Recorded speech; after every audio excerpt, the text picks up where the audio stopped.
birds like eagles and vultures are roosting and sleeping at night, so thankfully they don't hurt them then. So I just brought out a Harris hawk. This is one of the very reliable birds being used in falconry now. This is a parabuteo, and these guys are found more southerly. And if you notice the difference between this bird and the red tails, notice how she's like slimmer, longer. Her face is more naked. Her legs are more naked. This bird is adapted to bleed off heat. She lives in the desert. Whereas the red tail can live up here. They're more used to the cold, so they're beefier and fluffier. So I fly this girl, but usually once it starts getting below 0, then I can't fly her anymore because then she'd get frostbite. So she's doing pretty good right now. She's like not really sure what's going on. She usually flies off my fist, but she's not doing so bad right now. You want to hand me oh, no, it's in my pocket. Never mind, it's in my pocket here. See if I can give a little quick demonstration here. She'll probably pick it up pretty fast. So I just gave her a piece of food there. Oh my God, I want food. So she knows I had food there. I just gave her the whistle. The whistle is what I say, I have a piece of food for you. So normally if I had her on a perch, and I could try to see if she'll cooperate with me. She may not. We'll see. We'll see if she will. You got your glove? Oh, better yet, here, just get a piece of food. She might come right to you. She's like, I got all these people. I'm not so sure about that.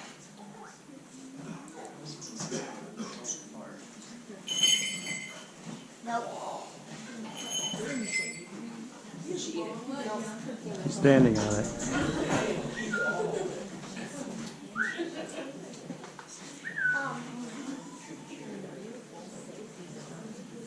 Eat it. She's a little nervous.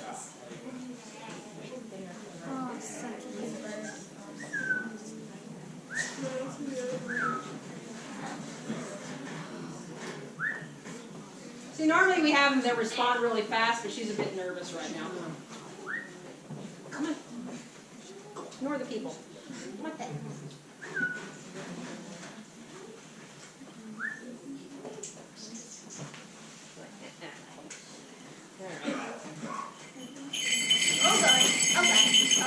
I got her. So now she has on the ancient method of trying to locate them, which is the bells. And when I fly her free, I then also put transmitter on her so that I have electronic. I can find her for miles if I needed to.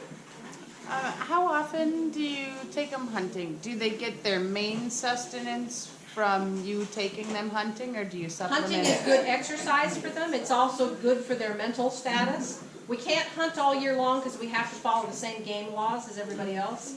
So most of the time of the year I'm just feeding them. But yeah, we go out, we go hunting. I have them at a hungry weight, which I learn working with the bird so that they're motivated to hunt. But at the end of the day, if they're not successful, we go home, they still get to eat. Yeah, nobody gets starved. Yeah. So, this gentleman here. How fast can you fly? I don't know, how fast can a kestrel fly? So at ground speed, about 25 to 30 miles an hour, but even a little falcon like this can dive over 150 miles an hour from top, just dropping. They do what's called a stoop, which is when they're really high up, they can tuck their wings in and their body creates like a teardrop, and they can and the peregrine falcon has been clocked at 220 miles an hour when they're in that stoop. That's what makes them the fastest animal on the planet. How many times do you go hunting in years? Again, we follow the game laws, so we usually try to start around September if the bird is ready. This one is getting ready right now. I've been slimming her down. She's finished with her molt, so she's got a perfectly new set of feathers. They molt in the summer. In the summer, they change out their feathers. Because feathers are like hair. It's dead material, and it gets worn down. So in the summertime, they naturally will change out their feathers. So when they're molting, we don't hunt them, we don't fly them. Now in the wild, they would keep hunting and all, because they're not being managed by humans to be able to hunt. They'll keep doing it. But during the winter, I try to get out as often as possible. So 2-3 times a week, more if I'm lucky. But unfortunately, I also have a job. So I have to go, earn the money that pays the rest of the bills. So. What's the hardest part about Hardest part about falconry. I think for me is the heartache of when a bird dies. I lost a bird to electrocution. She landed on a transformer on a pole, and within 3 seconds she was dead. That hurt. I have lost a really good bird. In her own mew, she hit the wall. I think actually she might have had some mice in there, and she might have been going after them in the low light. She hit the wall and sustained brain damage. She died from that. I've had a bird die of disease. She got Asper, which is a pretty nasty disease. Once they catch it, it's hard to treat. I think that's the hardest part, is because, like somebody asked here a little while ago, you do form a bond with the bird. The bird is sort of like, yeah, whatever, you're going to give me food, great. But you do form a bond with the bird, and when something happens, I mean, as much as possible, you want to give them the best life. You give them good food. You want to get them out because hunting is normal for them. It's healthy for them. They love it. It's good for their mental status. If they get sick, they know me up at the Raptor Center. I've taken several birds there. They get good health care. But sometimes in your best efforts, something still goes wrong. And so that, you could lose a bird, and that's what I think is the hardest part for me. What's their names? Names. This is Wyvern. Say hi, Wyvern. Hi, This is Wyvern. Her hawk, Nova. Nova. The one that was in the box, the dark one, her name was Sumi, which is actually I had help from her to name it. Sumi is a kind of a dark Japanese ink, and since she's really dark colored, that's why we ended up naming it. And this one? Stormfly Sparrow's Bane. And she has killed a few sparrows. Yes. Yes, her sparrows that she's caught. So, Have you ever had people consider it cruel what you're doing and like different absolutely. Yes, absolutely. Some people ask, aren't you harming that bird? Does this bird look unhappy? No. I mean, she has, well, maybe not the time of her life though, but she has a comfortable place to live. She does not have to worry about predators.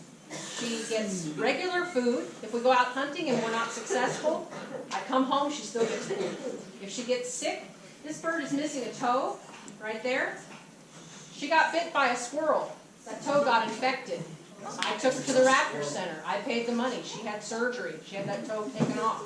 I paid for the antibiotics. I paid for the x-rays. She's fine now, We take good care of them. The state also makes sure we take good care of them. But yeah, I mean, in the wild, their lives can be short. In captivity, I love this sport, so I like practicing it. So, I want yeah. to say one other thing about that is that I think that I come from a wildlife rehabilitation background. So I come from working with a lot of wild birds who stay wild. And people have a very romantic idea of the wild. They think of animals free, birds soaring, wolves running. They don't think about the fact that living in the wild is very, very difficult. Birds face disease, they face starvation, they face all kinds of danger from the natural world and human-created dangers. There's a lot that they have to face. And so, especially these birds that have a 70 to 80, sometimes 90% mortality rate in their first year, when people are trapping a young bird, that bird most likely would have died. And when they're with the falconer, they're much more likely to make it through that winter and go on to become an adult. So I like to say, in falconry, we're borrowing them from the wild. And the bird chooses to stay with us. They can After fly those away. First few weeks of training, 2 or 3 weeks of training, that bird is let go.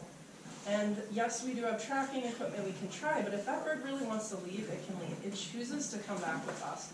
And generally, we make a choice if the bird's happy in captivity or not. If the bird is acting like it's pacing, it wants